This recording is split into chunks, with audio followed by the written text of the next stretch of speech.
ஆண்டவருடைய வார்த்தைக்கு நேராக நாம் கடந்து செல்ல ஆண்டவர் நமக்கு கிருபை தருவாராக. உன்னத பாட்டுகள் புத்தகத்திலே நாம் இது தொடர் பிரசங்கம் என்று போன வாரமே உங்களுக்கு சொல்லி இருக்கிறேன்.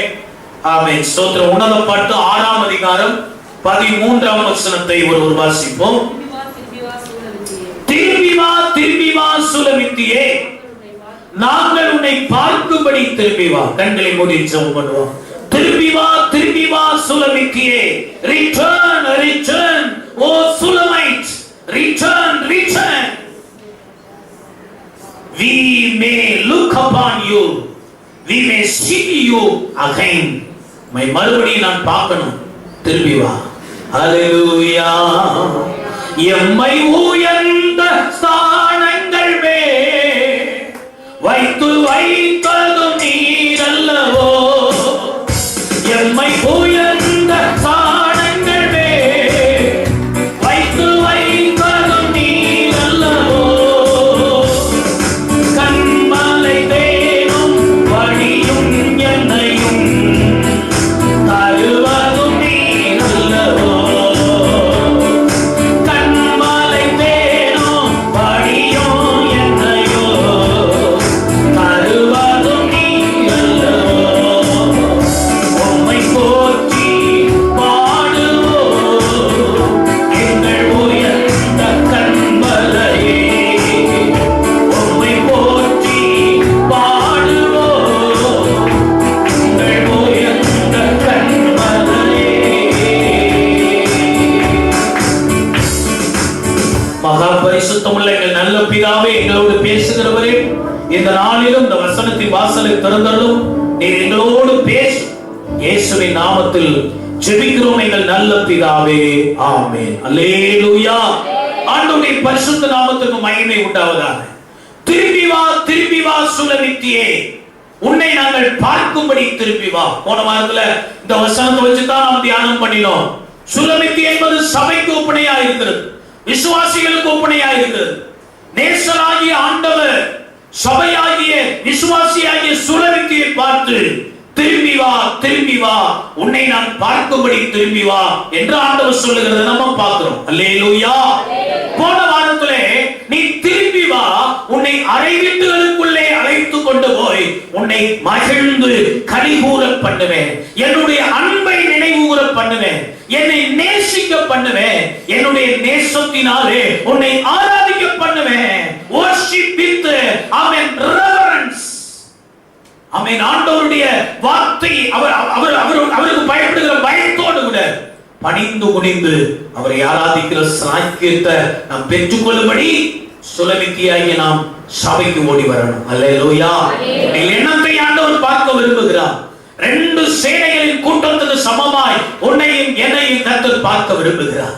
ஆவிக்குரிய எல்லா அனுபவங்களையும் ரெட்டிப்பாய் நம்முடைய வாழ்க்கையை கூட்டிக் கொண்டு அதை கர்த்தர் காணும்படி நாம் செய்ய கர்த்தர் நம்மிடத்தில் எதிர்பார்க்கிறார். இன்றைக்கு முதலாவது, போன வாரத்திலே அவர் அறை வீடுகளுக்குள்ளே நம்மை காண விரும்புகிறார். சபைக்கு வந்தோ போனோம் இல்லாம சபையில் இருக்கிற எல்லா காரியங்களிலும் பங்கெடுத்து, எல்லா ஸ்பிரிச்சுவல் ஆக்டிவிட்டீஸ், ஆவிக்குரிய செயல்பாடுகளிலும் பங்கெடுத்து, துதிக்கிற நேரத்துல துதிக்கணும், பாடுற நேரத்துல பாடணும், அல்லேலூயா சொன்னா அல்லேலூயா சொல்லணும், வசனம் வாசித்தா வசனம் வாசிக்கணும், பிரசங்கம் கேட்கணும், குறிப்பெடுக்கணும், ஆவியில நிரம்பணும், அந்நிய பாஷை பேசணும், ஐக்கியம் கொள்ளணும், எல்லா காரியத்திலும் எல்லா ஸ்பிரிச்சுவல் ஆக்டிவிட்டீஸ்லையும் நாம் பங்கெடுத்து அதனால் உண்டாகிற மகிழ்ச்சியின் கழிப்பை நாம் பெற்றுக்கொள்ளணும். ஆமென். இரண்டாவதாக நம்மை கர்த்தர் எங்கே பார்க்க விரும்புகிறார்? உன்னத பாட்டுகளின் புஸ்தகம் 1ஆம் அதிகாரம் 7ஆம் வசனம்.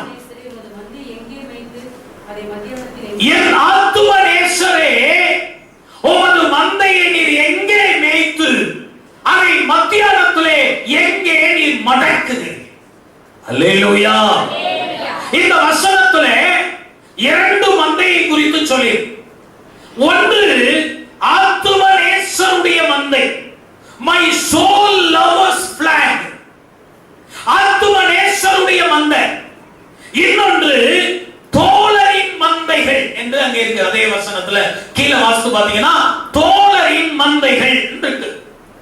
இந்த flags of your companions or friends, தோழருடைய மந்தை. நேசரின் மந்தையும் இருக்கிறது, தோழரின் மந்தையும் இருக்கிறது. சுலேமித்தி ஆண்டவர் எங்கே பார்க்க விரும்புகிறார்? தோழரின் மந்தைகள் நடுவிலே அல்ல, நேசரின் மந்தை நடுவிலே. ஒரு அல்லேலூயா சொல்லுங்க. அது சாதாரண நேசர் அல்ல, என் ஆத்தும நேசர். உங்களை நேசிக்கிற மக்கள் எல்லாம் உங்களை நேசிப்பார்கள், உங்கள் அழகை நேசிப்பார்கள், உங்கள் படிப்பை நேசிப்பார்கள், உங்கள் பதவியை நேசிப்பார்கள், உங்கள் பணத்தை நேசிப்பார்கள், உங்கள் ஆஸ்தியை நேசிப்பார்கள், உங்கள் உறவை நேசிப்பார்கள். நம்முடைய ஆண்டவர் மட்டும்தான் நம்முடைய ஆத்துமாவை நேசிக்கிறவர். கையை தட்டி ஆண்டவருக்கு மகிமை செலுத்து. ஆண்டவர் மட்டும்தான் நம்முடைய ஆத்துமாவை நேசிக்கிறவர். உங்களை நேசிக்கிற சிலர் நீங்க இந்த உலகத்துல இருந்தாலும் இல்லாமல் போனாலும் கவலைப்பட மாட்டார், அல்லது இந்த உலகத்தில் நீங்கள் இருப்பதை விரும்புவார்கள். நம்ம செத்து போனா கூட யாரும் சாக போவதில்லை. சில நாட்கள் துக்கம் கொண்டாடுவாங்க, அழுவாங்க, புலம்புவாங்க, கவலைப்படுவாங்க. நாட்கள் ஆக ஆக ஆக எல்லாவற்றையும் மறந்து விட்டு வேலையை பார்க்க ஆரம்பித்து விடுவார்கள். நீங்கள் மரித்த பிறகு உங்கள் ஆத்துமா எங்கே போனது என்பதை குறித்து யாருக்கும் கவலை இல்லை. நம்முடைய ஆத்துமாவை குறித்து கவலைப்படுகிற ஒரே ஒரு நேசர் ஆத்தும நேசராகிய இயேசு கிறிஸ்து. அல்லேலூயா. அதனாலதான் சுலேமித்தி சொல்லுகிறான், ஆத்தும நேசரே, என் ஆத்துமாவை நேசிக்கிறவரே, என் ஆத்துமா உயிரோடு இருக்கணும் விரும்புகிறவரே, என் ஆத்துமா அழிந்து போகாமல் இருக்கணும் விரும்புகிறவரே, என் ஆத்துமா நரகத்துக்கு போக கூடாது என்று விரும்புகிற என் ஆத்தும நேசரே. உலகத்துல நம்ம என்டர்டைன்மெண்ட் பண்றதுக்கு பல இடம் இருக்கு, அப்படிதானா? பொழுதுபோக்குறதுக்கு நிறைய இடம் இருக்கு. வெட்டிகளை உட்கார்ந்து பேசலாம், திண்ணையில பேசலாம், ஊர் பொதுவில் உட்கார்ந்து பேசலாம், டீ கடையில் உட்கார்ந்து பேசலாம், பல மனிதர்களை தேடி போகலாம், டிவி பார்க்கலாம், சினிமாவுக்கு போகலாம், பார்க்குக்கு போகலாம், பீச்சுக்கு போகலாம். இதெல்லாம் தோழரின் மந்தை. என்னது? கல்யாண வீட்டுக்கு போகலாம், காது குத்து வீட்டுக்கு போகலாம், சந்தோஷம் எங்கெல்லாம் கிடைக்குதோ அங்கெல்லாம் போகலாம், நண்பர்களை எங்க பார்க்கலாமா அங்கெல்லாம் போகலாம், உறவினரை எங்கெல்லாம் பார்க்கலாமா அங்கெல்லாம் போகலாம். இதெல்லாம் தோழரின் மந்தை. சுலேமித்தி சொல்றார், நான் தோழரின் மந்தை நடுவிலே அலைந்து திரிகிறவளா இருக்க வேண்டிய அவசியம் என்ன? என் நேசரே, உம்முடைய மந்தையை நீர் எங்கே மேய்த்து எங்கே மடக்கி இருக்கிறேன். என் ஆத்தும நேசரே, உம்முடைய மந்தை எங்க இருக்கிறது?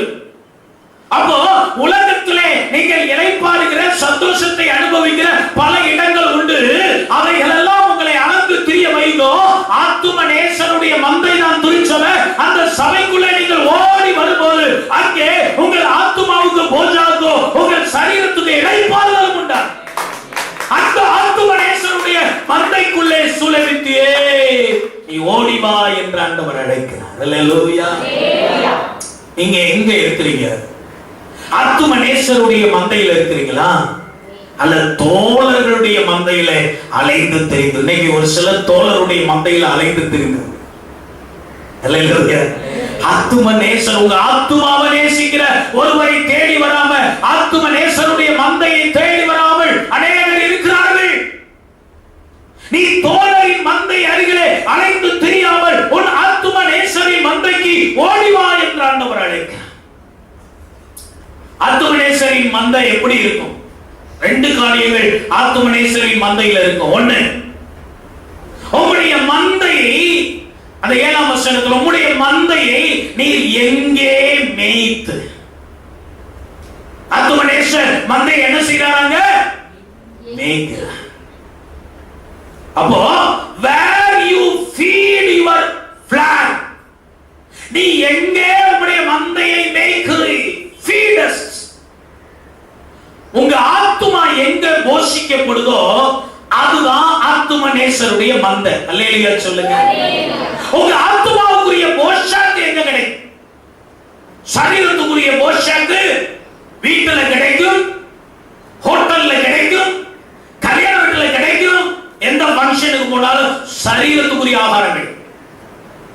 ஆத்துமாவுக்குரிய ஆகாரம் கிடைக்கிற ஒரே ஒரு இடம் அது ஆத்தும நேசர் தான். அல்லேலூயா. அவருடைய மந்தைக்குள்ள நீங்க ஓடி வரும்போதுதான் உங்க ஆத்துமாவுக்குரிய ஆகாரம் கிடைக்கும். இந்த ஆத்துமா சோர்ந்து போகாம, இந்த ஆத்துமா உடைந்து போகாம, இந்த ஆத்துமா பலவீனப்பட்டு போகாம, ஆத்துமா தொய்ந்து போகாம, அது ஆண்டவர் உற்சாகம். சபைக்கு வரும்போது நீங்க சோர்ந்து போக மாட்டீங்க. தொடர்ந்து சபைக்கு வந்து கொண்டே இருக்கும். கடந்த நாட்களிலே நம்ம சபையில் உள்ள ஒரு வயதான தாயார் சொன்னாங்க, 2 பேர் அப்படி சொன்னாங்க.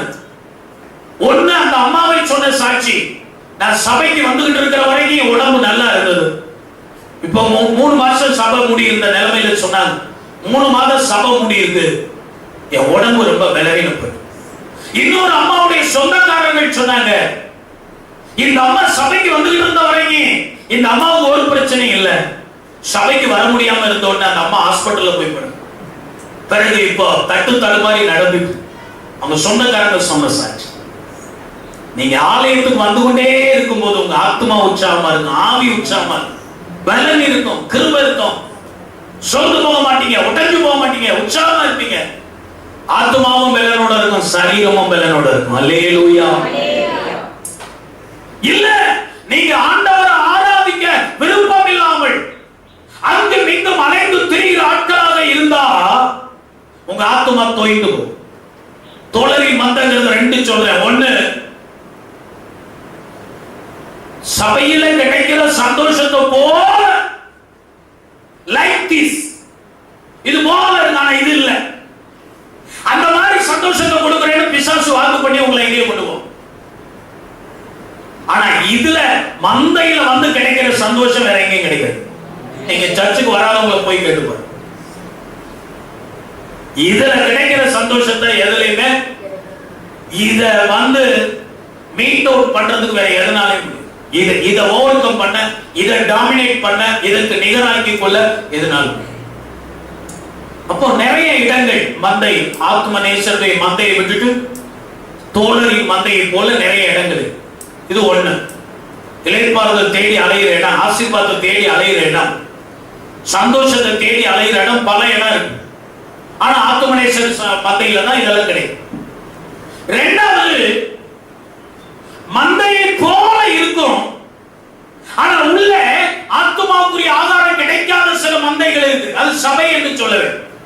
சில சபைகளிலே ஆத்துமாக்களுக்கு தேவையான ஆதாரம் இல்லை, ஜனங்களுக்கு தேவையான உபதேசம் இல்லை, சத்தியம் இல்லை, வசனம் இல்லைங்க, உபதேசம் இல்லை, ஆரோக்கியமான உபதேசம் இல்லை. சிலர் சொல்லுவாங்க, எல்லா சபைதான பாஸ்டர், என்ன இந்த சபைக்கு வந்தா என்ன, வேற சபைக்கு போனா என்ன, எல்லாரும் பாஸ்டர் தானே பாஸ்டர், உங்களுக்கு காணிக்கை கொடுத்தா என்ன, இன்னொரு ஆளுக்கு கொடுத்தா என்ன.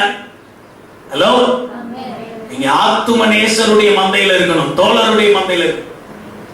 பல சபைகள் எழும்பிச்சு, புத்திசல் போல பிழைப்புக்காக சபை வைத்திருக்கவங்க பிழைப்புக்காக ஊழியம் செய்கிற ஆட்கள் இருக்காங்க, குழப்புகிற ஆட்கள் இருக்கிறாங்க. உபதேசத்தை அந்த உபதேசம் இந்த உபதேசம். கடந்த நாட்கள்ல இப்ப புதுசா ஒரு அம்மா பேசிட்டு, ஐயாவெல்லாம் பேசி சொந்து போயிட்டாங்க, அம்மா பேசுறாங்க, எழுப்புதலே இல்லைங்க. நம்ம ஆட்கள் அதுலதான் கூறுகிட்டு கேட்பான், எழுப்புதலே இல்லை. எழுப்புதல்ங்கிற வார்த்தை பைபிள்லயே கிடையாது. எழுப்புதல்ங்கிற வார்த்தை ஏமாத்துறாங்க ஊழியக்காரங்க. இத்தனை வருஷம் உங்களை ஏமாத்திட்டாங்க. இத்தனை வருஷம் அந்த அம்மா எங்க இருந்துச்சு?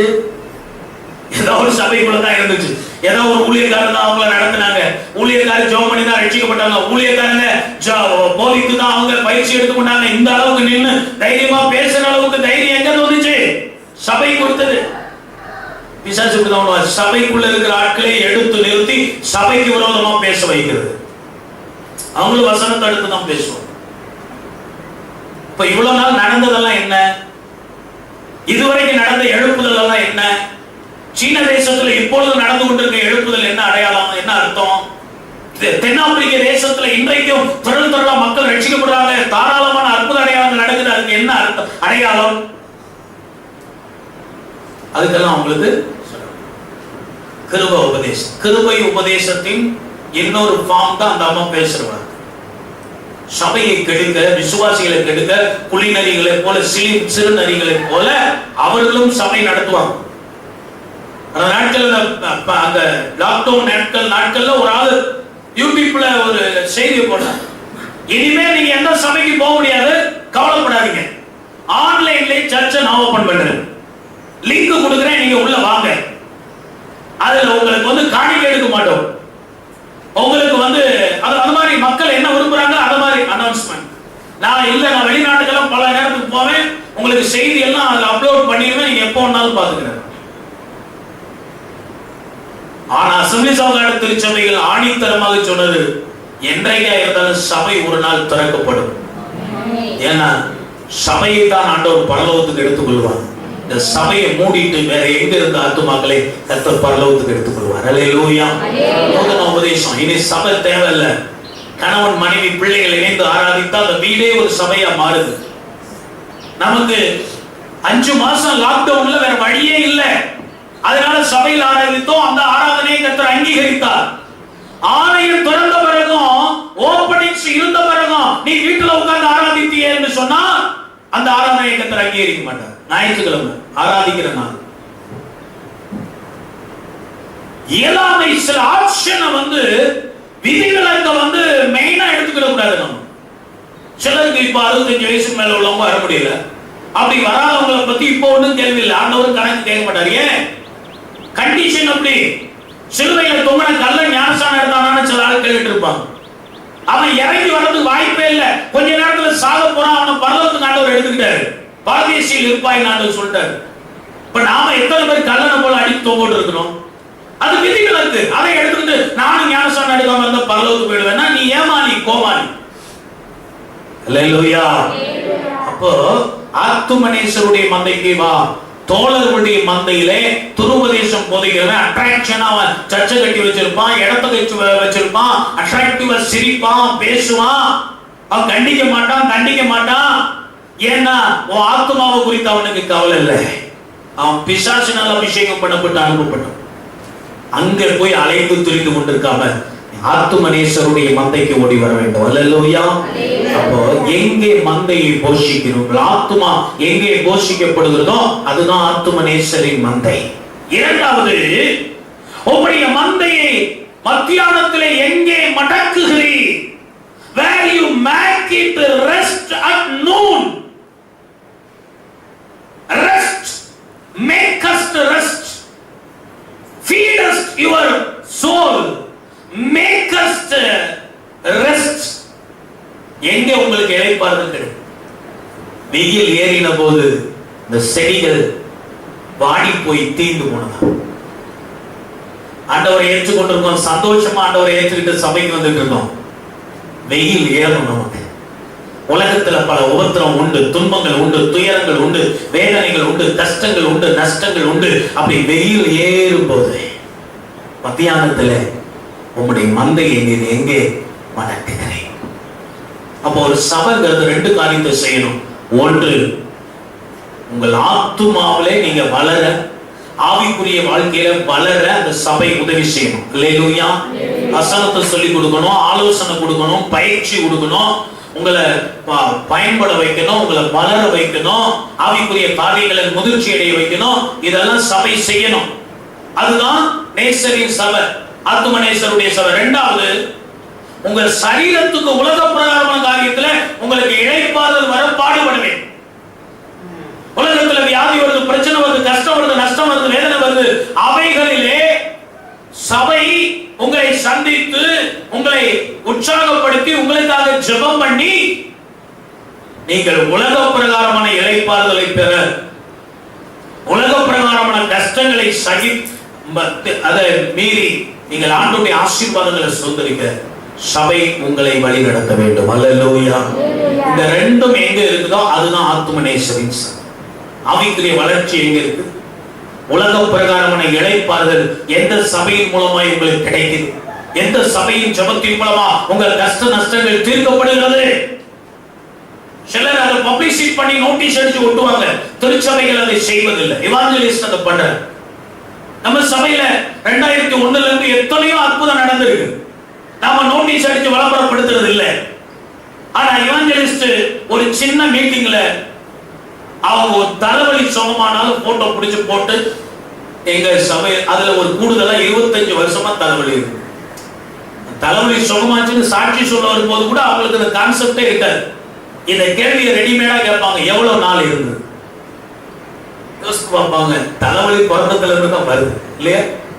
சின்ன பிள்ளைல இருந்து தலைவலி இருக்குன்னா குத்து மதிப்பா அடிப்பாங்க. ஒரு 20 வருஷமா இருக்கு, 15 வருஷமா இருக்கு தலைவலி. உடனே சாட்சி 15 வருஷம் இருந்த தலைவலி ஒரு நிமிடத்தில் சுகமான ஆண்டவர் தான் சுகமாக்குறாரு. அவருக்கு கனமகிமை பப்ளிசிட்டி. இப்படிதான் பப்ளிசிட்டி பெரிய எவாஞ்சலிஸ்ட் ஃபுல்லா இப்படிதான் பப்ளிசிட்டி பண்ணி. எந்த பாஸ்டரும் நோட்டீஸ் அடிச்சு ஓட்டுறது கிடையாது. எத்தனையோ வியாதி உட்கார முடியாம கொண்டாந்து தூக்கிட்டு போட்ட ஆட்கள் எல்லாம் சுகமாகி இருக்கிறாங்க சபையில. இங்க ஜெபம் பண்ணும்போது வீட்டுல இருந்தவங்களுடைய கட்டி முட்டைஞ்சு சீயெல்லாம் வெளியில வந்துருக்கு ஜெபத்தினால. அப்படி அற்புதங்களை எல்லாம் கத்து செய்திருக்கு. அந்த ஸ்பாட்ல ஜெபம் பண்ணி கைகால் உளைச்சலோட வந்தவங்க ஒட்டவே சுகமாகி போயிருக்கிறாங்க. எவ்வளவு வியாதிகள் சொன்ன தோழர்கள் விளம்பரப்படுத்துவார்கள். ஆத்தும நேசர் இதை விளம்பரப்படுத்துறது இல்லை. இந்த ரெண்டும் எங்க உங்களுக்கு கிடைக்குது? ஆவிக்குரிய வளர்ச்சி, பூரண சத்தியம் போதிக்கப்படணும், சத்தியத்துல உங்களை வளர்த்தெடுக்கணும். உலக பிரகாரமாகவும் நீங்க இளைப்பாறுதல் அடைய ஊழியக்காரன் சபை உதவி செய்யும். அதுதான் ஆத்தும நேசருடைய சபை. அப்படி கண்டுபிடி. அப்ப நீ எங்கே போஷிக்கப்படுகிறாயோ, நீ எங்கே இளைப்பாறுதல் அடைகிறாயோ அங்கே ஓடிவா என்று ஆண்டவர் அழைக்கிறார். நீ ஏன் அலைந்து திரிய வேண்டும்? நான் ஏன் அலைந்து திரிகிறவளை போல இருக்கணுங்கிற அந்த வார்த்தையை ஆங்கிலத்தில் பார்க்கும்போது why should you be like a wild woman அப்படி. நீ ஏன் முக்காடு போட்ட ஒரு பெண் போல் இருக்க வேண்டும்? நீங்க போட்டிருக்கிற முக்காட்டை பத்தி சொல்லல. அந்த கால பாரம்பரியத்தின்படி உலகத்தில் இருக்கிறவர்கள் முக்காடு போட்டா விபச்சார ஸ்திரீன்னு அர்த்தம், வாழ்க்கை சரியில்லாதவன் அர்த்தம். அல்லேலூயா. சபைக்குள்ள வந்து நீங்க முக்காடு போட்டா இது பரிசுத்த முக்காடு, ஆண்டவர் அனுமதித்த வேத வசனத்தின்படியான முக்காடு. இது பிரச்சனை. அப்ப அன்னைக்கு இருந்த பாரம்பரியத்தின்படி முக்காடு போட்ட ஒரு பெண் வாழ்க்கை சரியில்லாத பெண்ணுக்கு ஒப்பனையா இருக்கும். அல்லேலூயா. நீ நேசரின் மந்தைக்கு வராம தோழரின் மந்தையிலே நீங்கள் அலைந்து தெரிந்து கொண்டிருந்தா, ஞாயிற்றுக்கிழமை ஆராதனைக்கு நீங்க வராம, ஆத்தும நேசருடைய மந்தையை தேடி வராம, வெயிலிங் உமன் போல, வெயில்டு உமன் போல அங்கே இங்கே அலைஞ்சு தெரிஞ்சு கொண்டிருந்தீங்கன்னா சில நேரங்கள்ல தவிர்க்க முடியாத சில காரணங்கள் வரும். உண்மைதானா? எந்திரிக்கவே முடியல, படுத்த படுக்க, அல்லது இன்னைக்கு இது முடியவே இல்லை, இதுதான் லீவே கிடைக்கல, இந்த மாதிரி காரியம் ரொம்ப தவிர்க்கவே முடியாதுங்கிற காரியத்துல 2-3 ஆராதனைகள் இருந்தா ஏதாவது ஒரு ஆராதனையில் வந்து நிச்சயம் காரணமே இல்லாம சர்ச்சுக்கு வராம இருந்தா நீங்க அந்த முக்காடு போட்ட பெண்ணை போலதான். அல்லேலூயா. வாழ்க்கை சரியில்லை அப்படின்னா, வாழ்க்கை சரியில்லாத பெண்ணை போல வாழ்க்கை சரியில்லாத விசுவாசம், விசுவாசம் சரியில்லை, ஆவிக்குரிய வாழ்க்கையில லைஃப் இல்ல, அதாவது சரியில்லாத விசுவாசம். No form in spiritual life, ஃபார்ம்ல இல்ல அவங்க அப்படின்னு அர்த்தம். நான் சொல்லல, பைபிள் சொல்றதுன்னு சொல்றேன். இன்னொரு டிரான்ஸ்லேஷன்ல அப்படி சொல்லி இருக்கு, why should you want her like a prostitute அப்படின்னு.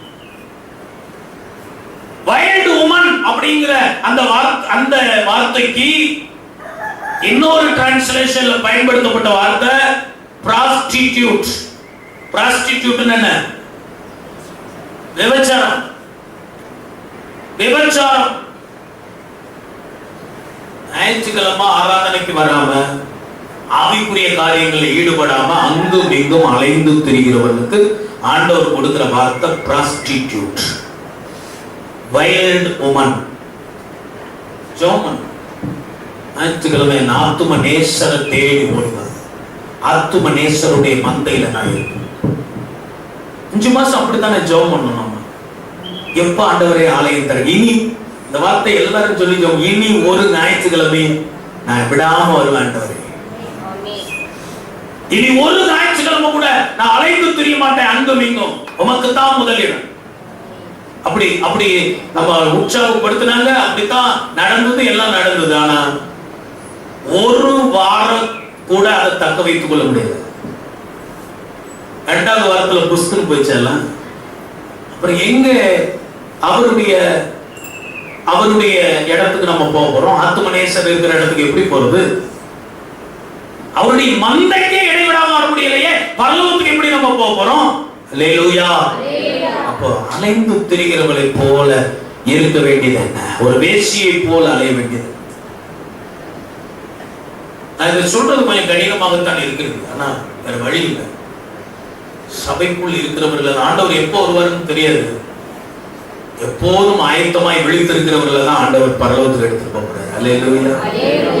நீங்க அதுல உண்மை உள்ளவர்களாக இருக்க ஆண்டவர் எதிர்பார்க்கிறார். அப்போ நீ ஒரு சபையை விட்டு சபையாய் அலைந்து திரிந்தா, ஒரு சிலர் சர்ச்சுக்கு வராம ஊர் சுத்தி இருப்பாங்க. அங்கங்க அலைஞ்சு கல்யாணம் காது விடு, எல்லா வீட்டுக்கும் போங்க. நான் போகணும்னு சொல்லல, சர்ச்சை முடிச்சுட்டு போங்க. அல்லேலூயா. அழைப்பு வரும்போது என்ன சொல்லிடணும்? ஞாயிற்றுக்கிழமை சர்ச்சை முடிச்சுட்டு தான் வருவேன். நீங்க ஏதாவது ஒரு ஃபங்க்ஷன் வச்சாலும் என்ன பண்ணணும்? ஞாயிற்றுக்கிழமை 6ஆம் நேரத்துல ஃபங்க்ஷன், அதுதான் நல்ல நேரம், முகூர்த்த நேரம். இத்தனைல இருந்து இத்தனை மணி வரைக்கும் பாஸ்டர் நீங்க காலையில வந்து சும்மா ஒரு ஜெபத்தை பண்ணிருங்க, மீதி எல்லாம் நாங்க பார்த்துக்கிறோம். அப்படி வைக்க கூடாது. நீங்களும் எந்த நிகழ்ச்சியும் ஞாயிற்றுக்கிழமை 6ஆம் நேரத்தை அந்த நேரத்தில் வைக்க கூடாது. வேற எங்க ஒரு ஃபங்க்ஷன் இருந்தாலும் 6ஆம் நேரத்தை விட்டுட்டு போக கூடாது. உங்க வீட்டுல ஒரு டெத் விழுந்தால் ஒழிய வேற எதுக்கு ஆப்ஷன் கொடுக்கும்? அப்படி கூட பரிசுத்தவான்கள் வீட்டுல செத்தவங்களை பாயில சுருட்டி வச்சுட்டு ஆராதனை பண்ணிட்டு அடக்கம் பண்ணியிருக்காங்க. அதுதான் உண்மையான விசுவாசம். அல்லேலூயா. சில நேரத்தில் தவிர்க்க முடியாது. மேக்சிமம் 99.9% இதை கடைபிடிக்க ஆண்டவர் நம்ம இடத்துல எதிர்பார்க்கிறார். ஆமென். அப்போ நீ அலைந்து திரி. ரெண்டாவது, சபையா அலைஞ்சு திரி. இந்த வாரம் இந்த சபைக்கு, அடுத்த வாரம் இன்னொரு சபைக்கு. எங்கடா செழிப்பு கிடைக்கும், எங்கடா பசுமை கிடைக்கும்? யாராவது பாவம் செய்ய லைசன்ஸ் கொடுக்க மாட்டாங்களா? இதெல்லாம் பாவம் இல்லைன்னு சொல்ல மாட்டாங்களா? கம்யூனியன் நம்ம கொடுக்கும் போது இதுவரைக்கும் பாவத்தை விடாம இருந்தா பந்தி எடுக்க வேண்டாம், நீ ஆண்டவரோட ஒப்புரவாகி அடுத்த மாதம் பந்தி எடுன்னு சொல்ல இல்லையா? இப்போ ரீசெண்டா ஒரு ஊழியக்காரர் பிரசங்கம் பண்ணுகிறார். அப்பமும் ரசமும் ஒரு மனிதனை துரத்துகிறதா இருக்கக்கூடாது, சேர்க்கிறதா இருக்கணும். அதனால நீ பாவி என்று ஓடி போகாம எல்லாரும் பந்தி எடுத்துக் கொள்ளலாம். ஒரு பிரபலியமான பிரசங்கம். நீ தகுதி இல்லைன்னு பந்தியை விட்டு போகாத. உன்னை தகுதிப்படுத்துகிற ஒரு ஆண்டவர் உள்ள வந்து பாவ மன்னிப்பு கேட்டு போய் எழுது. ஓகே, ஏதோ ஒரு நாள் பரவாயில்ல. நீ அடுத்த நாள் நாளையில இருந்து பந்தியை விட்டு வெளியில போனதுல இருந்து பாவம் செஞ்சு அடுத்த திருவுருவத்தில் வந்து நினைத்து நீ அப்படியே என் பாவத்தை மன்னியும் என்று கேட்டுவிட்டு திருவுருவத்தை எடுத்துக்கொண்டால் கர்த்தர் பாவத்தை மன்னிப்பாரா? இப்ப இவர்கள் பண்ணுகிற பிரச்சனை எதுக்கு நேரா வழி நடக்குது? துணிகரத்துக்கு நேரா வழி. இப்படி ஒரு ஆள் ரீசெண்டா பிரச்சனை. இன்னொரு பெரிய நல்ல வயதான ஒரு மூத்த பிரசங்கியா சொல்லு, இன்னைக்கு திருவுருவத்தை எடுத்துட்டீங்க, முதல் ஞாயிற்றுக்கிழமை 6ஆம் தேதி திருவுருவத்து போன மாதமா இருக்கு. இனி மறுபடியும் எப்ப திருவுருவத்துன்னு உங்களுக்கு தெரியுமா தெரியாது? சொல்லுங்க, தெரியுமா தெரியாது? அடுத்த மாசம் முதல் வாரம் திருவுருவம். இப்ப என்ன பண்ணணும்? இந்த ஒரு மாதத்துக்குள்ளே உங்க வாழ்க்கையில் இருக்கிற காரியங்கள் எல்லாம் சரி பண்ணிட்டு முதல் வாரத்துல வந்து என்ன செய்யணும்? அந்த ஒரு மாசம் உங்களுக்கு டைம் இருந்தோம், அதை நீங்க செய்யாம விட்டுட்டு திருவிருந்தில் வந்து முதல்ல கண்ணீர் வடிச்சு ஆண்டவர் எப்படி பாவத்தை மன்னிப்பாரு. இப்படி எல்லாம் தவறான உபதேசங்கள் பல இடங்கள்ல போதிக்கப்பட்டு கொண்டிருக்கிறது. ஆட்களுக்கு எங்க அட்ராக்ஷன் இருக்கும், அங்கதான் 10,000 பேர் 20,000 பேர். தமிழ்நாட்டிலே பெரிய சபையின் போதகர் சொல்லி பிரசங்கம் பண்றாரு. இங்க உட்கார்ந்து இருக்கிறவங்க எத்தனை பேர் சொந்த மனைவியோடு சொந்த புருஷன்? உங்களை சொல்லல, அவர் சொல்லு. உட்கார்ந்து இருக்கீங்கன்னு தெரியல, அப்படி நடக்கு காரியங்கள் அசுத்தமாக, அருவருப்பாக, அசிங்கமாய் நடந்து கொண்டு இதெல்லாம் கர்த்தர் எப்படி சகித்துக் கொண்டிருப்பார்? தோழரின் மந்தை நடுவே அலம்பி தெரியாத அங்க நல்லா சிரிச்சு பேசுறாங்க, இங்க இப்படி பண்றாங்க, அங்க காணிக்கையை வாங்குறது இல்லை, இங்க பிரசங்கமே பண்றது இல்லை. ரீசெண்டா ஒரு என்னன்னா பிரசங்கமே பண்றது இல்லை, அது ஒரு உபதேசம். சபையில காணிக்கையே எடுக்கிறது இல்லை, அது ஒரு உபதேசம். காணிக்கையை வாங்க சொல்லி ஆண்டவர் தானே சொல்லி இருக்கிறாரு, அது தப்பான உபதேசம்னா ஏன் அதை சொல்லணும்? பவுல் அப்போஸ்தலன் வேலை செய்து கொண்டே ஊழியம் செஞ்சாரு. பாஸ்டர் நீங்க வேலைக்கு போங்க, வேலை செஞ்சுக்கிட்டே ஊழியம் செய்யுங்க அப்படின்னு சில சபைக்கு. அதே பவுல் தான் சபையா காணிக்கை வசூல் பண்ணிட்டு வந்தார். அவருடைய நிருபங்களை வாசித்து பாருங்க. எல்லா உபதேசத்திலையும் ஒரு முக்கியமான உபதேசமா காணிக்கை பத்தி பிரசங்கம் பண்ணி, நூதனமான உபதேசங்கள். பாவங்கள், உங்க பாவங்கள் உங்களை நரகத்துக்கு கொண்டு போகாதுங்கிற உபதேசம். ரட்சிக்கப்பட்ட பிறகு நீ என்ன பாவம் செஞ்சாலும் ஆண்டவர் கண்டிக்க மாட்டார் என்கிற சொல்றது. சரீரம் மண்ணுக்கு போகக்கூடிய சரீரத்துல என்ன பாவம் செஞ்சாலும் ஆண்டவர் மன்னிச்சிருவார். ஆத்மாவை காத்துக்கொள் அப்படின்னு சொல்ற உபதேசம்.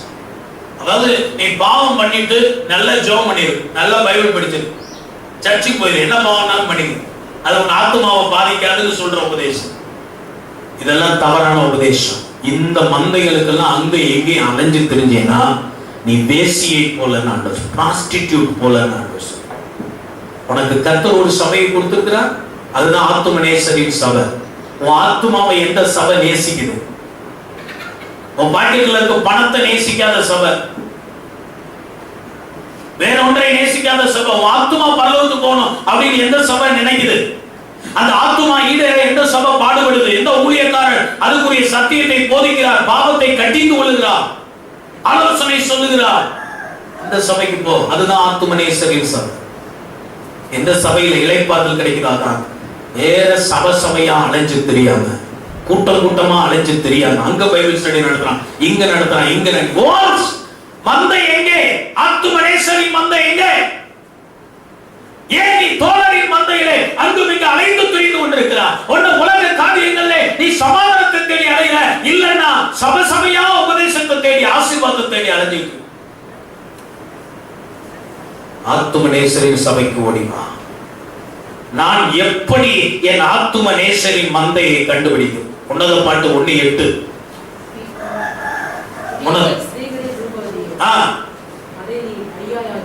நீ அதை அறிய எங்கே உம்முடைய மந்தையை மேய்கிறீர் மடக்குகிறீர் கேட்டபோது அதுல சொல், how do I find the flag of my soulmate, soul lover?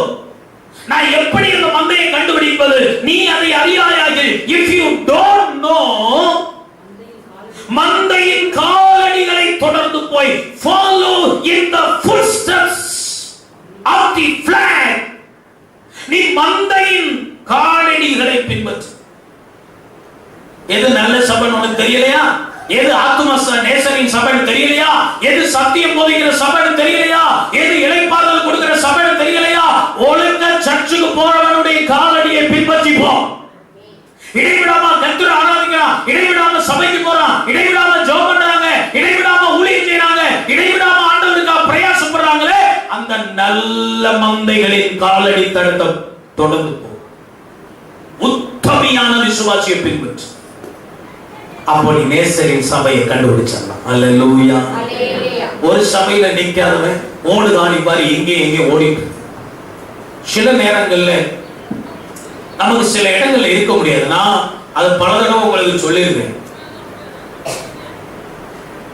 நான் எப்பவும் சொல்றது, அதிருப்தியோடு வருஷ கணக்கா ஒரு சபையில நம்ம இருக்கக்கூடாது. ஆத்மா போயிடும், தொய்ந்து போயிடும், உற்சாகம் இழந்து போயிடும். அப்ப என்ன செய்யணும் அப்படின்னு சொன்னா, கூடுமான மட்டும் ஒப்புரவாகி பிரச்சனைகளை சரி செய்து சந்தோஷமா இருக்க பாக்கும். கணவன் மனைவியும் சண்டை போட்டுக்கிறீங்க, 2 நாளா 3 நாளா தொடருது, என்ன செய்வீங்க? அடுத்து எப்படியோ ஒண்ணு பேசி சமாதானமாகி தொடர்ந்து வாழ்க்கை போயிட்டே இருக்கு. அப்படிதானே? சபையில மட்டும் ஏன் அப்படி நடக்க முடியாது? உடனே சபையோட ஓடி போயிடறாங்க. எக்ஸ்பெக்டேஷன் அதிகமா இருக்கு, எதிர்பார்ப்பு அதிகமா இருக்கு. ஒரு ஊழியக்காரர் எனக்கு இப்படி எல்லாம் பண்ணணும், 1000 லிஸ்ட் போட்டு அதை பண்ணிருக்கலாம், இதை பண்ணிருக்கலாம், இதை பண்ணிருக்கலாம்னு சொல்லலாம். ஒரு வீட்டுக்குள்ள 4 பேர் 5 பேர் இருக்கீங்க, அந்த 4-5 பேரை திருப்திப்படுத்தி உங்களால குடும்பத்தை நடத்த முடியல. அப்படிதானே? அந்த வீட்டுல யாரோ ஒரு ஆள் அதிருப்தியா இருந்து சபை மட்டும் எப்படி அதிருப்தி இல்லாம நடத்துறது? நாங்களும் ஒரு மனுஷங்க தானே. எங்களை இரும்புல அடிச்சிருக்கு, தங்கத்திலே அடிச்சிருக்கு எங்களை. நாங்களும் உங்களை போல ரத்தமும் சரீரம் உள்ள மனுஷங்க தானே. எங்களுக்கும் பலவீனம் இருக்கத்தானே செய்யுது, எங்களுக்கும் தேவைகள் இருக்கத்தானே செய்யுது, எங்களுக்கும் பசி இருக்கத்தான் செய்யுது, தாகம் இருக்கத்தான் செய்யுது, துக்கம் இருக்கத்தான் செய்யுது, கோபம் இருக்கத்தான் செய்யுது, எல்லாமே இருக்கத்தான் செய்யுது. அல்லேலூயா. அப்போ குடும்பத்துக்குள்ள 4 பேர் 5 பேர் அட்ஜஸ்ட் பண்ணி உன் குடும்பத்துக்குள்ள வாழ உன்னால முடியுது. ஊழியக்காரரையும் சபையும் அட்ஜஸ்ட் பண்ணி அந்த சபையில வாழ முடியுது. அதிருப்தியோடு வாழ்கிற வாழ்க்கை பின்மாற்றத்துக்குள்ள நம்மளை கொண்டு போய். அதனாலதான் நான் எப்பவும் சொல்லுவேன், என்னுடைய வழிநடத்துதல்ல உங்களுக்கு அதிருப்தி இருக்கா, இந்த சபையில உங்களுக்கு பிடிக்காத காரியங்கள் இருக்கா, நீங்க நேரில் வந்து பேசி அதெல்லாம் சரி பண்ணிக் கொள்ளுங்கள். அதுவும் முடியல அப்படின்னு சொன்னா ஊழியக்கார்ட்ட சந்தோஷமா சொல்லிட்டு உங்களுக்கு எங்க போனா திருப்தியா இருப்பீங்களோ, சந்தோஷமா இருப்பீங்களோ அங்க போயிருங்க. உங்க ஆத்துமா உற்சாகமா இருக்கணும், ஆத்துமா பரலோகத்துக்கு போகும். இங்க உட்கார்ந்துட்டு 9 வருஷம் குறை சொல்லிக்கிட்டே இருக்கிறது, எங்க போனா நீ சந்தோஷமா இருப்பியா அங்கே போ அப்படிங்கிறது என்னுடைய ஆலோசனை. எல்லா ஊழியக்காரங்களும் இதை சொல்ல மாட்டாங்க. ஒரு ஆத்மா வர்றதே பெருசு. இன்னொரு சபையில இருந்து ஒரு ஆத்மா வந்தா ரொம்ப சந்தோஷமா சிலர் ஏற்றுக்கொள்ளும்.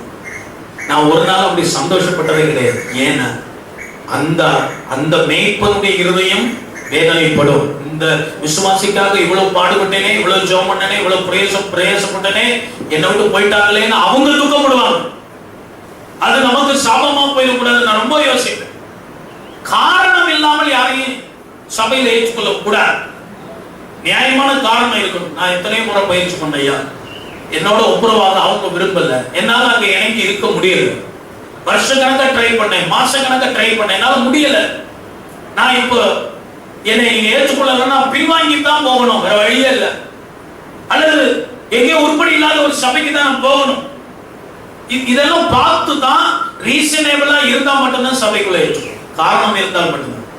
காரணம் இல்லாம ஆனா உன்ன சபைக்கு ஓடி போற ஆட்களை சபையில ஏற்றுக்கொண்டா அந்த சபையில இருந்து அவங்க ஓடி போயிடுவாங்க. ஹலோ, இது சொல்றது நமக்கு கடினம் தான். ஏன்னா ஒரு சிலர் வேற சபையில இருந்து இங்கே வந்திருக்கிறீர்கள். அப்படி நம்ம சொல்லும் போது நம்மளதான் பேசுறாருன்னு நினைக்கிட்டாரு. பொதுவா சொல்ல அதிருப்தி என்பது 120 பேருக்கு அதிருப்தி இருக்கத்தான். எந்த சபைக்கு போனீங்கன்னாலும் அதிருப்தியோட இருப்பாங்க. நீங்க வேற சபையில் அதிருப்தி அடைஞ்சு இங்க வந்திருப்பீங்க. இங்க இருக்கிற ஆட்களை கேட்டு பாத்தீங்கன்னா எதை பத்தி குறை சொல்லிட்டு இருக்கும். அல்லேலூயா. இயல்பு, மனிதனுடைய இயல்பு என்ன? ஓவர் எக்ஸ்பெக்டேஷன், எதிர்பார்ப்பு அதிகமா இருக்கு, நிறைவேறாம போகும்போது அதிருப்தி வந்துருது. எல்லா நேரத்திலும் நாங்க ஒண்ணு போல இருக்க முடியாது. சில நேரம் மல்லு கட்டிக்கிட்டு ஒரு தடவை ஃபுல்லா விசிட் பண்ணிட்டு வந்துருவோம்.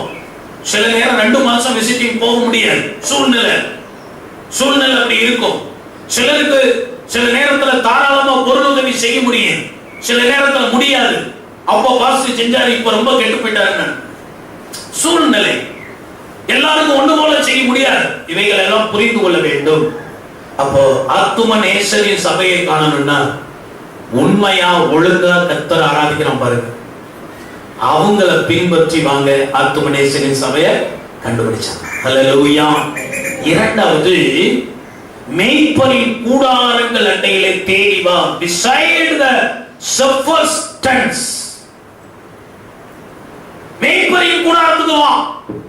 உபதேசம் கேட்கறீங்க, ஏதோ குழப்பற உபதேசத்தை கேட்டீங்களா?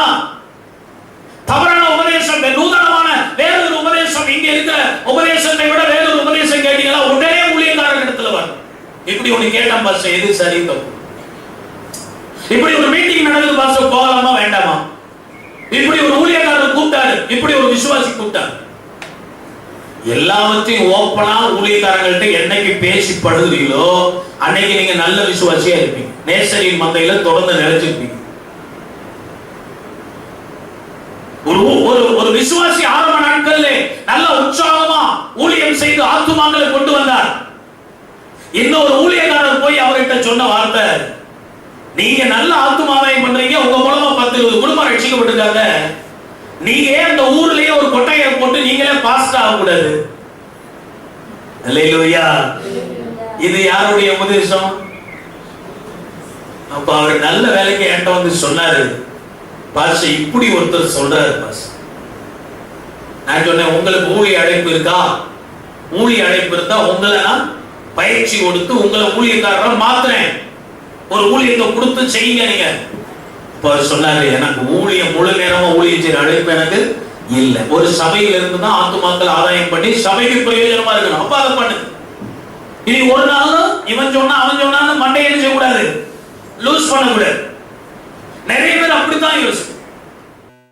அப்போ மெய்ப்பரின் கூடாரங்கள் அண்டையில வந்து நல்லதோ கெட்டதோ எல்லா காரியத்தையும் ஓப்பனா பாஸ்டர் மாட்டையும் பேசுகிற விசுவாசியா நீங்க இருந்தீங்கன்னா ஆத்துமனேசரின் சபையில நிலைத்திருக்க கர்த்தர் கிருபை செய்வார். அல்லேலூயா. ஆத்துமனேசரின் மந்தையை கண்டுபிடிக்க ரெண்டு காரியம். ஒண்ணு, மந்தையின் காலடி தடத்தை பின்பற்று, உத்தம விசுவாசியை பின்பற்று. அது ஒரே முறுமுறுக்கிறவன், எதிர்த்து பேசுறவன், சபையை உடைக்கிறவன், வஞ்சிக்கிறவன், இப்படிப்பட்ட ஆட்களை பின்பற்றினீங்கன்னா அந்த ஆவிதான் உனக்குள்ள வரும். எல்லாத்திலையும் தி பெஸ்டா இருக்கிறாங்க பாருங்க. இடைவிடாம ஆராதிப்பாங்க, ஜெபத்துக்கு வருவாங்க, காணிக்கை கொடுப்பாங்க, ஊழியம் செய்வாங்க, பரிசுத்தமா இருப்பாங்க, ஊழியக்காரரை பத்தி முறுமுறுக்க மாட்டாங்க, எதிர்த்து பேச மாட்டாங்க, கோஆபரேட் பண்ணுவாங்க, எல்லாம் செய்யறாங்க பாருங்க. அவங்கதான் உத்தமி, அவங்கதான் உத்தமியான விசுவாசி. அவங்கள பின்பற்றி வந்தீங்கன்னா நீ மேய்ப்பர் ஆத்துமனேசரின் மந்தையை கண்டுபிடிச்சலாம். ரெண்டாவது, மேய்ப்பரின் கூடாரங்கள் எண்டையில வந்து விசாரிக்கணும். ஊழியக்கார இடத்துல விசாரிக்கணும், ஊழியக்கார இடத்துல பேசணும், ஊழியக்கார இடத்துல தெளிவு பெறணும். இதை நீங்க செய்தீங்கன்னா ஆத்துமனேசரின் சபையை கண்டுபிடிச்சு அங்க வந்து நீங்க என்ன செய்யணும்னா, ஆட்டுக்குட்டிகளை மேய விடுவாயாக. ஆட்டுக்குட்டிகளை ஆட்டுக்குட்டிங்கிறது ரெண்டு காரியம். ஒண்ணு, உங்க மூலமா சந்திக்கப்பட்ட புதிய ஆத்துமாக்கள் ஒரு ஆட்டுக்குட்டியை போல. நீங்க எப்படி மந்தையில வந்து மேய்ந்து புல்ல மேய்ந்து ஒரு ஆடு பலப்படுகிறது போல வசனத்தை மேய்ந்து உங்கள் ஆத்துமாவில பலப்படுறீங்களோ, அதை போல புதிதாய் நீங்க சபைக்கு கூட்டிட்டு வர ஆட்களும் ஆவியில பலப்பட, ஆத்துமாவில பலப்பட, வசனத்தை கற்றுக்கொள்ள நீங்க உதவி செய்யும். இரண்டாவது, உங்க சந்ததி, உங்க பிள்ளைகள். இப்ப பிள்ளைகளை கூட்டு வர முடியாது, ஆனா எல்லாரும் வரலாங்கிற நிலைமையில இப்ப மாதிரியே பிள்ளைகளை வீட்டுல போட்டு பூட்டி வச்சுட்டு வந்துடக்கூடாது. பிள்ளைகளை கொண்டு வந்து அவங்களுக்கு சண்டே ஸ்கூல் காரியங்கள் இருக்கும், அவங்களும் சத்தியத்தை மேய அவங்களுக்கு நீங்க என்ன செய்யணும், ஆட்டுக்குட்டிகளை மேய விடுவாயா. வரும்போது கைவீசமா கைவீசு, கடைக்கு போலாம் கைவீசம் வரக்கூடாது, இப்பதான் அப்படின்னு சொல்லு. ஆனா இதெல்லாம் பேண்டமிக் பீரியட் எல்லாம் முடிஞ்ச பிறகு ஆத்துமாக்களை கொண்டு வரும், புதிய ஆத்துமாக்களை கொண்டு வரும், ஆட்டுக்குட்டியை கொண்டு வரும், உன் பிள்ளைகளை கொண்டு வரும். அவர்களும் சத்தியத்தை மேயும்படி ஆவியில பலப்படும்படி நீங்க உதவி. எனவே ஆண்டவர் இந்த நாளில் உங்களிடத்தில் அழைக்கிற காரியம், சுலபித்தியே ஆத்துமனேசரின் மந்தைக்கு வா. தோழர்களின் மந்தையின் நடுவே அலைந்து தெரியாது, உபதேசம் கேட்க அலைந்து தெரியாது, ஆசீர்வாதம் தேடி அலைந்து தெரியாது, தீர்க்க தரிசனம் கேட்க ஓடாத. ஆத்துமனேசரின் சபையில எல்லாம் உண்டு. ஆவிக்குரிய வளர்ச்சியும் உண்டு, உலக பிரகாரமான ஆசீர்வாதம் உண்டு. அதுதான் ஆத்துமனேசரின் மந்தை. அலைந்து தெரியாத. ஆமென். மந்தைக்குள்ள ஓடிவா. ரெண்டு சேனைகளின் கூட்டத்துக்கு நிகராக பார்க்க ஆண்டவர் விரும்புகிறார். கண்களை மூடி ஆண்டவருடைய சமூகத்தில் எழுந்து நின்று நம்ம எல்லாரும் ஜெபம் பண்ணுவோம். நன்றி ஆண்டவரே, உம்மை துதிக்கிறேன். எல்லாரும் எழுந்து ஜெபிங்க. இந்த மாதத்துல இதுவரைக்கும் திருவுருத்தை எடுக்காதவங்க இருந்தா ஆராதனை முடிந்து நீங்க இருந்து திருவுருத்தை எடுத்து செல்லும்படி உங்களை ஹல்லேலூயா. கேட்ட பிரசங்கத்துக்கு எல்லாரும் ஒப்பு கொடுத்து ஜெபம் பண்ணுங்க. ஹல்லேலூயா. நேசரே முந்திரு பாதமா வந்தே நிம்மதி நிம்மதி. நேசரே முந்திரு பாதமா வந்தே நிம்மதி நிம்மதி. ஆர்வமுடனே பாடி துதிப்பே ஆனந்தம் ஆனந்தமே. ஆர்வமுடனே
தீர்க்கதரிசியே, ஆத்தும நேசருடைய மந்தைக்குள்ள ஓடிவா. அங்கே உன் ஆத்துமாவுக்கு ஆகாரம் உண்டு. அங்கே உனக்கு உலக பிரகாரமான ஆமென் ஆறுதல் உண்டு, இளைப்பாறுதல் உண்டு. தோழரின் மந்தையில் அலைந்து தெரியாது, ஆராதிக்க வேண்டிய நேரத்தில் அலைந்து தெரியாது. மந்தையின் காலடி தடத்தை பின்பற்றி ஓடிவா. மேய்ப்பரின் கூடாரங்களுக்கு ஓடிவா. உன் ஆட்டுக்குட்டிகளை மேய விடு. கரங்களை தட்டி எல்லாரும் ஆண்டவருக்கு நன்றி சொல்லுங்க. நன்றியோடு நன்றியோடு நன்றியோடு நன்றியோடு நன்றி நிறைந்த இதயத்தோடு மகா பரிசுத்தமுள்ள நல்ல பிதாவே, இந்த காலை வேளை 2ஆம் ஆராதனை ஆசீர்வதித்து அந்த ஒவ்வொரு பிள்ளைகளை ஆசீர்வதியும். வராதவர்கள் அடுத்த வாரம் கொண்டு வர தடைகளை மாற்றும். ஆண்டவரே, இந்த வாரம் முழுவதும் எங்களை காத்துக்கொள்ளும். எங்கள் தேவைகளை சந்தியும். பலன் ஆரோக்கியம் கொள்ளும். சத்துரு தொடாமல் தீமைகளுக்கு விலக்கிக் கொள்ளும். அற்புதமா நடத்தும். மறுபடியும் சந்திக்க வரை கிருபை கூட இருக்கும். எல்லா துதிகனமையும் இம்மத்தை செலுத்தி மீட்பர் ஜெயமான இயேசுவின் நாமத்தில் ஜெபிக்கிறோம் எங்கள் நல்ல பிதாவே. ஆத்துமாவே கர்த்தரை ஸ்தோத்திரி. முழு உள்ளமே பரிசுத்த நாமத்தை ஸ்தோத்திரி. என் ஆத்துமாவே கர்த்தரை ஸ்தோத்திரி. எங்கள் சகல உபகாரங்களையும் மறவாதே. கர்த்தராகிய இயேசு கிறிஸ்துவின் கிருபை, பிதாவாகிய தேவனுடைய அன்பு, பரிசுத்த ஆவியின் ஐக்கியம் என்றும் சதா காலமும் நம் அனைவரோடு இருந்து நம்மை வழி நடத்தி காப்பதாக. ஆமென், ஆமென். கர்த்தர் நல்லவரே, நம் கர்த்தர் நல்லவரே, நம் கர்த்தர் நல்லவரே, நம் கர்த்தர் நல்லவரே.